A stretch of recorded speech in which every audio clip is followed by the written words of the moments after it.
Hello everyone and welcome back to my channel. If you are new here, my name is Caitlin. I make motherhood, lifestyle, cleaning, organizational, and cooking type of content on this channel. And in today's video, we are doing a holiday recipes video. So I'm including 6 of my favorite holiday recipes, a little bit of everything, some desserts, a good old Christmas ham, some side dishes.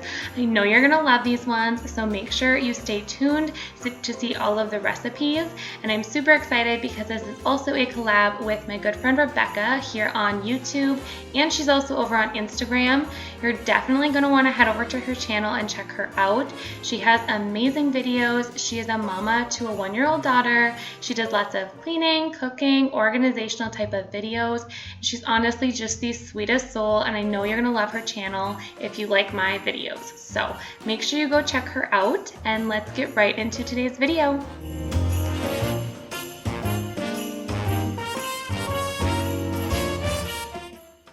Now we are going to start off with my personal favorite cookie, which is the Snickerdoodle. This is a perfect Christmas cookie, and this recipe is foolproof. So start by adding half a cup of butter to your mixer, half a cup of sugar, and then a 1/3 cup of brown sugar. You're going to mix this together for 3 minutes. It needs to be really well combined, and that is going to help the texture of your cookie.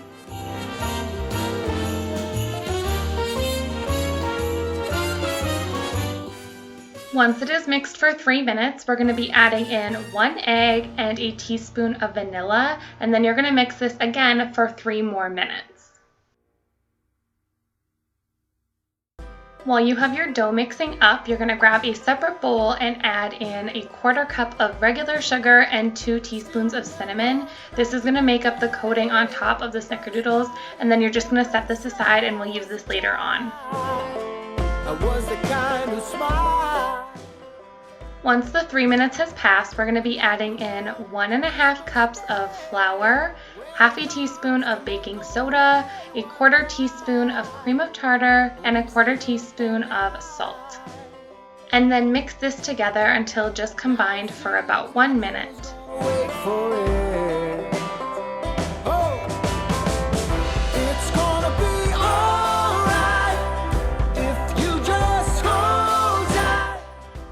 I like to use my cookie scooper to put my dough onto the cookie sheets. I would say this is about the equivalent of 2 tablespoons. Once you have the dough onto your cookie sheets, we're going to be popping this right into the refrigerator, and we're going to let that chill for about an hour, and then we'll be coating it with our cinnamon and sugar mixture. Once your dough has chilled for at least an hour, go ahead and grab your cinnamon sugar mixture that we mixed up earlier, and then you're just going to grab your dough, roll it into a ball, pat it into the cinnamon and sugar, and put it back on your baking sheet. Super simple, but it makes it taste so good, and this is like your classic Snickerdoodle cookie.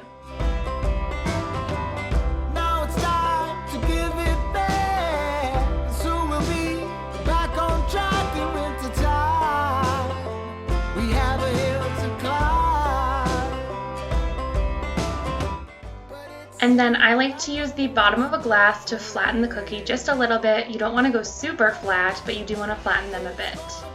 Pop those into a 350-degree oven for about 10 minutes until the edges and the tops are just set, and then you'll let them finish baking on the cookie sheet for 10 minutes. This is going to keep them very nice and chewy, and they are so delicious, just like a bakery cookie.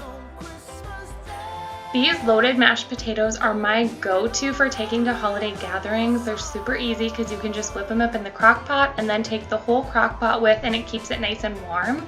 So take about 2½ pounds of potatoes. Obviously you can adjust this amount as needed.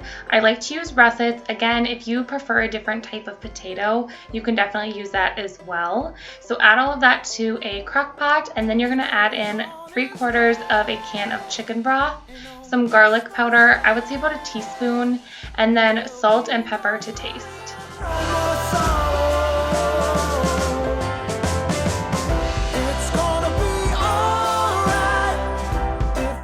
Mix this all together, put it on high for about 4 hours, and then when you come back, you will have cooked potatoes that are ready to be mashed.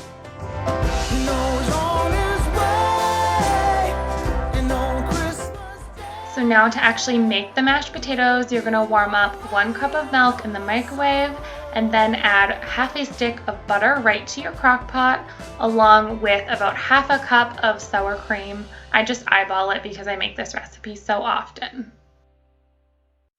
And then you will add in about half of your milk to start and then give the potatoes a good mash. I like to add the milk in gradually just to make sure I'm not adding too much milk and the potatoes get too liquidy.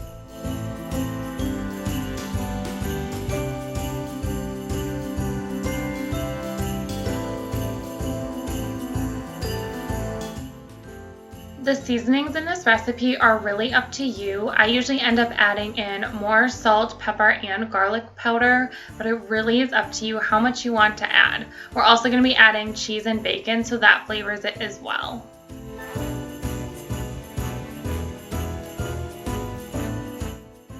Just add a couple of big handfuls of cheese. Whatever cheese you want is just fine. And then I like to add in a package of crumbled bacon. You can also cook your own and do it that way, but I'm lazy and I usually will just use the stuff from the store to make it so much easier during the holidays. There's enough cleanup in my opinion.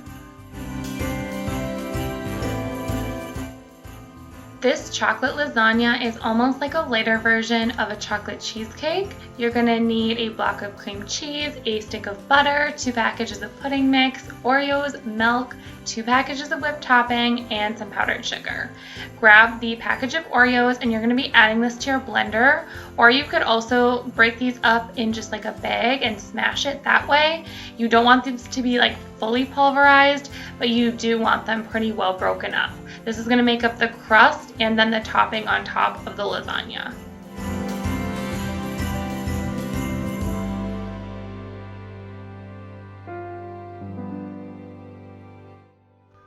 After you have melted your stick of butter, then we can go ahead and mix up the crust.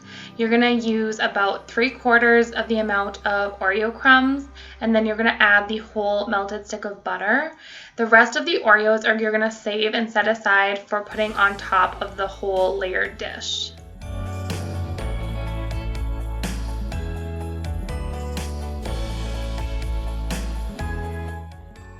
Then you will want to pack down the Oreo and butter mixture together. This is going to form the crust and the bottom layer of our chocolate lasagna. Take both packages of your instant chocolate pudding mix and add them to a mixing bowl. And then we're going to be adding in 3 1/4 cup of milk. Now this is less milk than you would normally add to pudding, but that is because we want this to be a thicker pudding to put on top of the different layers.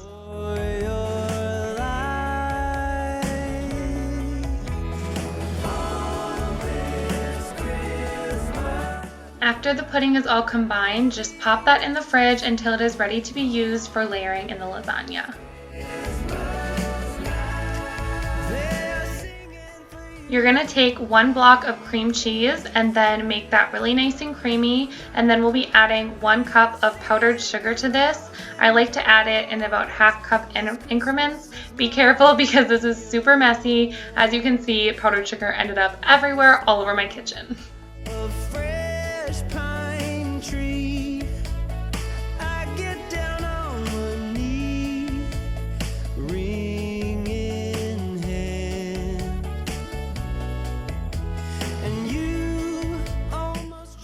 Fold in 8 ounces of Cool Whip and then set that aside. This is going to make up our bottom layer.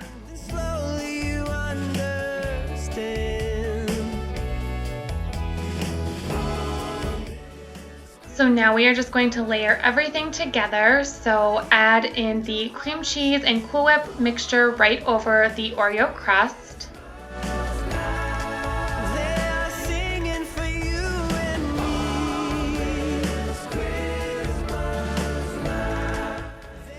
Make sure to give your pudding a good stir and then add that right onto the cream cheese layer.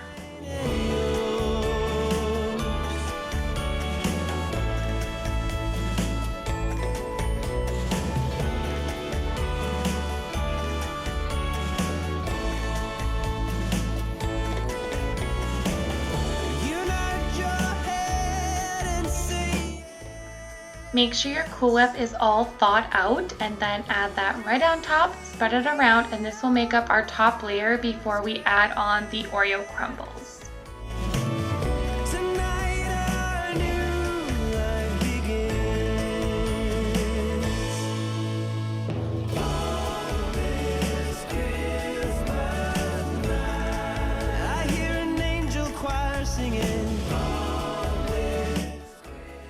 I wanted to include how I make my ham. I've made it a million times, but I know some people may have never done these before, so I just wanted to share a really simple way to do it. I like to use the oven bags from Reynolds brand. Pop one of those out, open it up, and then you're just going to add in 1 tablespoon of flour and shake it all around. By doing this, this prevents the bag from bursting in the oven.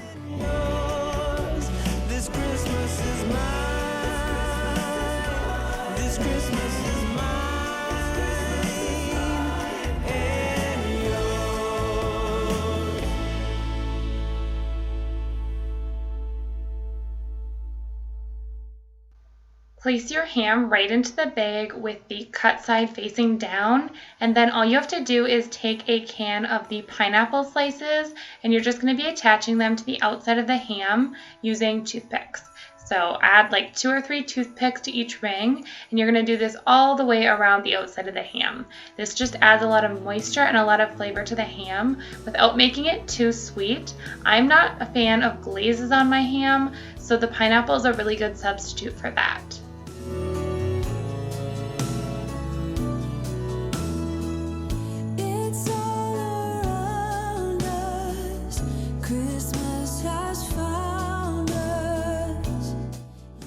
Use the tie that came with the bag itself to tie the top together, and then you're just going to tuck the end in and cut 6 slits right on top of the bag. This is going to release some of the air so that the ham does not explode all over your oven. You do not want that on Christmas Day. Throw this in the oven at 350 degrees until it is heated until 140 degrees Fahrenheit. This should take about 2.5 hours. Let's be grateful we're still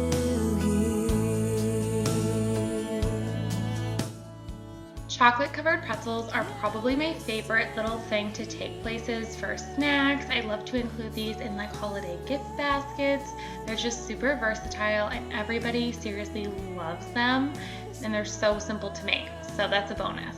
So all you're going to do is melt some almond bark. I usually will do about 4 or 5 chunks at one time. So you just break them off, melt them in the microwave. You're going to want to do this in like 30-second intervals. And then all you do once your chocolate is melted is just take a fork, dip your pretzels, and then lay them on the wax paper to cool. And I always like to make the drizzled effect right on top of my pretzels. This just adds another element and makes them super pretty. So all you have to do is just melt a little bit of chocolate and drizzle it on with a fork.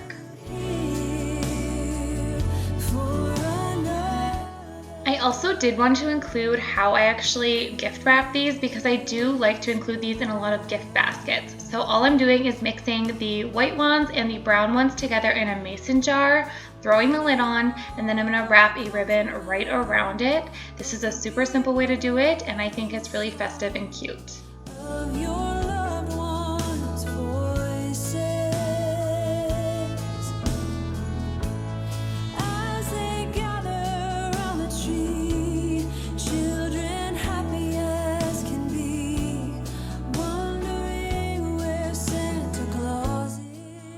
You've probably had a very similar fruit salad to this, but I wanted to show you how I like to make mine. So I just take a large can of crushed pineapple, make sure to not drain it, you want the juice in there, add it to your bowl, and then right on top we're going to be adding the pistachio pudding mix. You're going to need 2 boxes of this, make sure it's the instant kind, add that in, and then stir it all up.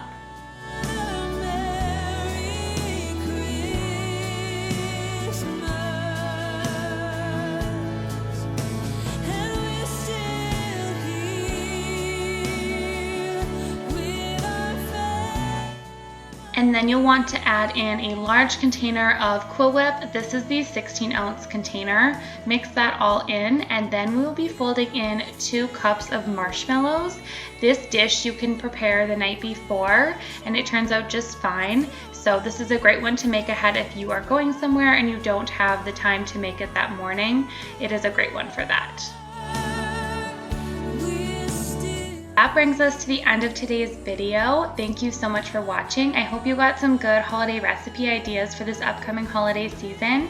And if you are new here and you came over from Rebecca's channel, thank you so much for coming over. I would love to have you join my YouTube family here. And don't forget to go check out Rebecca's channel if you have not already. She's honestly so sweet, and I know you guys are gonna absolutely love her channel. So I will see you guys in my next video. Bye.